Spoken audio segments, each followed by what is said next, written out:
Right. ఇక ఇదే అంశానికి సంబంధించి వరంగల్ నుంచి మా రిపోర్టర్ రవికాంత్ అందిస్తారు. రవికాంత్, చెప్పండి. అయితే రెండో విడత పంచాయతీ ఎన్నికల కౌంటింగ్ ప్రారంభమవుతుంది. అయితే ఆ అధికారులు కౌంటింగ్కి సంబంధించి ఏమైనా అప్డేట్స్ ఇవ్వడం జరిగిందా? పూర్తి అప్డేట్స్ ఏంటి?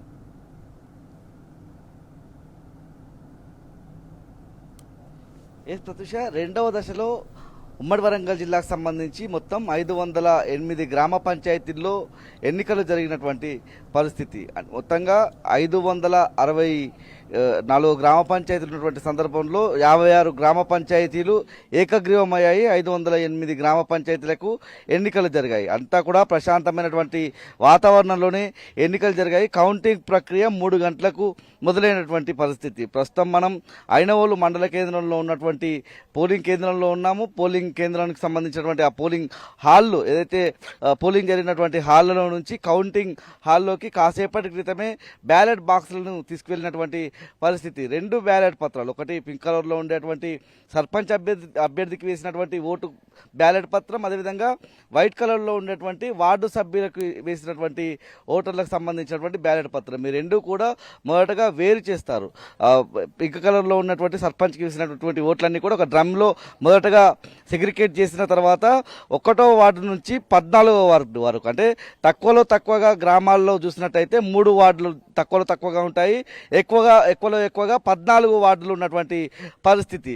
మొదటి వార్డు నుంచి 14వ వార్డు వరకు ఉన్నటువంటి గ్రామాలను మనం చూసినట్టయితే అర్ధరాత్రి 12 గంటల వరకు కూడా మనం మొదటి దశలో చూసాము. అంటే ఒంటి గంట వరకు పోలింగ్ జరిగింది. 1 గంటలోపు ఎవరైతే పోలింగ్ కేంద్రంలో ఉంటారో వాళ్ళందరికీ అవకాశం కల్పించారు. ఆ తర్వాత అంటే 1 గంటల లోపు ఎవరైతే పోలింగ్ కేంద్రంలో ఉంటారో వాళ్ళందరికీ అవకాశం కల్పించినటువంటి సందర్భంలో ఒక హాఫ్ అన్ అవర్లో, అంటే 1 గంటల నుంచి 1:30 వరకు ఆ ప్రక్రియ అంతా కూడా పూర్తయిపోయింది. వీళ్ళందరూ ఎవరైతే ఎన్నికల సిబ్బంది అందరూ కూడా భోజనం చేయడం, ఆ తర్వాత 3 గంటల కాసేపటి క్రితమే ఆ కౌంటింగ్ ప్రక్రియ కూడా మొదలైనటువంటి పరిస్థితి మనం చూస్తూ ఉన్నాము. హన్మకొండ జిల్లా మనం ఉన్నటువంటి ఐనవోలు మండలానికి సంబంధించి మనం చూసినట్టయితే లింగవారిగూడెం, ఉడతలగూడెం ఈ గ్రామాలకు సంబంధించి 4 నుంచి 500 ఓట్లు ఉన్నటువంటి గ్రామాలు. ఈ గ్రామాలకు సంబంధించి అంటే త్వరగా, అంటే మొదటి జాబితాలో వచ్చేటువంటి అవకాశం ఫలితాలకు సంబంధించి మనకు కనిపిస్తుంది. ఇవాళ మనం చూసినటువంటి ఎన్నికల పోలింగ్ పర్సంటేజ్ కూడా మనం చూసినట్టయితే ఇప్పటి వరకు 1 గంట వరకు జరిగినటువంటి పోలింగ్ వివరాలను మాత్రమే అధికారికంగా వెల్లడించినటువంటి పరిస్థితి.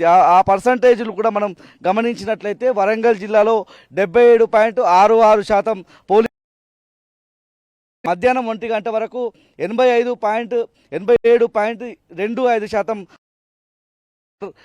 భూపాలపల్లి జిల్లాలో 84.14% పోలింగ్ నమోదైంది. ఇక జనగామ జిల్లాలో 81.20%, మహబూబాబాద్ జిల్లాలో 81.53% పోలింగ్ నమోదైంది.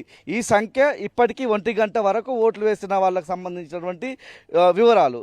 ఆ తర్వాత కూడా పర్సంటేజ్ పెరిగేటువంటి అవకాశం ఉంది. ఎందుకంటే మొదటి విడతలో మనం చూసాము, అధికారికంగా 1 గంట వరకు విడుదల చేసినటువంటి పోలింగ్ పర్సంటేజ్ బట్టి వరంగల్ జిల్లాలో 86.63% ఓవరాల్ పర్సంటేజ్ నమోదైతే 1 గంట వరకు అధికారులు ఇచ్చింది 81.2%, అంటే 5% మేర పోలింగ్ పర్సంటేజ్ పెరిగినటువంటి పరిస్థితి. ఇక ఎక్కువగా ఈ జిల్లాలో మనం చూసినట్టయితే మహబూబాబాద్ జిల్లాలో మొదటగా 73.57% పోలింగ్ నమోదైతే 1 గంట తర్వాత పెరిగినటువంటి పోలింగ్ శాతం ప్రకారం మొదటి విడతలో 78.65% నమోదైనటువంటి పరిస్థితి. ఈ విధంగా 5% నుంచి 6% వరకు పెరిగే అవకాశమే మనకు ఓటింగ్ శాతం అయితే ఇప్పటికి మనకు కనిపిస్తూ ఉంది. అర్ధరాత్రి వరకు అయితే గతంలో ఫస్ట్ ఫేజ్లో జరిగిన విధంగానే ఈసారి కూడా అర్ధరాత్రి వరకు కౌంటింగ్ జరిగే అవకాశం ఉంటుంది. ఎందుకంటే అంతకంటే కొంత సమయం తక్కువ పట్టే అవకాశం కూడా, ఎందుకంటే 1వ విడతలో చేసినటువంటి ఓట్ల లెక్కింపు ఆ అనుభవంతో కాస్త సమయం తక్కువగా పట్టే అవకాశం కూడా ఉన్నప్పటికీ ఏ మేర కూడా వరంగల్ ఉమ్మడి జిల్లాలో 7-8 గంటల వరకు అయితే అన్ని గ్రామాలకు సంబంధించి ఫలితాలు రావనే అయితే ఉన్నటువంటి, అందులోనూ చాలా సంక్లిష్టంగా ఉన్నటువంటి సమస్యాత్మకంగా ఉండేటువంటి ప్రాంతాల్లో ఈసారి పోలింగ్ జరిగింది రెండో విడతలో కాబట్టి ఇటు గీసుగొండ మండలం కావచ్చు, ఐనవోల్ మండలం కావచ్చు, ఏదైతే నల్లబెల్లి లాంటి మండలం, వేలేరు, ధర్మసాగర్ ఇలాంటి సున్నితమైనటువంటి మండలాలు ఉన్నాయి. ముఖ్యంగా ఇటు మహబూబాబాద్ జిల్లా మనం చూసినట్టయితే తొర్రూరు, పెద్దవంగల్ లాంటి మండలాలు ఇవాళ అతి సమస్యాత్మకమైనటువంటి ప్రాంతాలుగా ఉన్నటువంటి పరిస్థితి. ఎందుకంటే అక్కడ బీఆర్ఎస్ అభ్యర్థి పోటీ చేస్తూ ఉన్నాడు, బీఆర్ఎస్ బలపరిచిన అభ్యర్థి పోటీలో ఉన్నటువంటి పరిస్థితి. మరోవైపు కాంగ్రెస్ బలపరిచినటువంటి అభ్యర్థి పోటీలో ఉన్నటువంటి పరిస్థితి.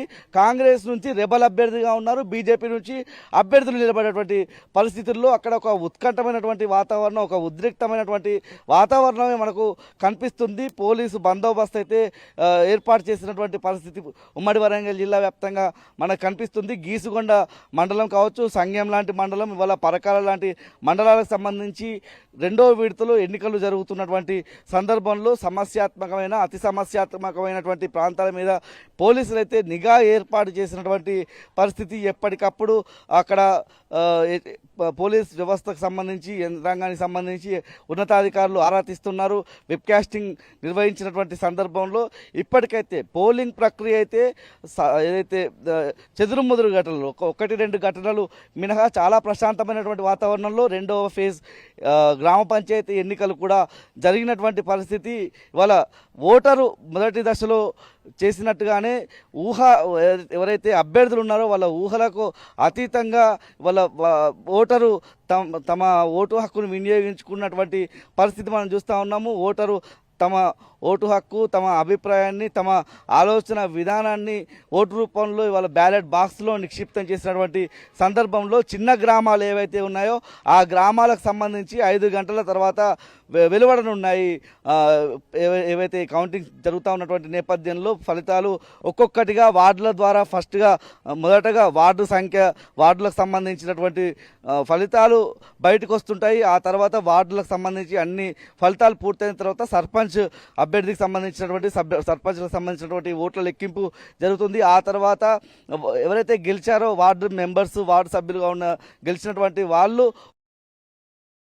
కూడా జరుగుతుంది. ఇప్పటికే జిల్లా కలెక్టర్ చెప్పినటువంటి వివరాల ప్రకారం అర్ధరాత్రి లోపు ఇవాళ ఎట్టి పరిస్థితుల్లో ఉప సర్పంచ్ ఎన్నిక కూడా పూర్తవుతుంది. సర్పంచ్ ఎన్నిక తర్వాత ఉప సర్పంచ్ ఎన్నిక కూడా పూర్తవుతుంది అన్నటువంటి అంశాలు జిల్లాల కలెక్టర్లు అయితే మనకు ఎన్నికల అధికారులుగా కూడా ఉన్నారు కాబట్టి వాళ్ళు చెప్తా ఉన్నటువంటి పరిస్థితి.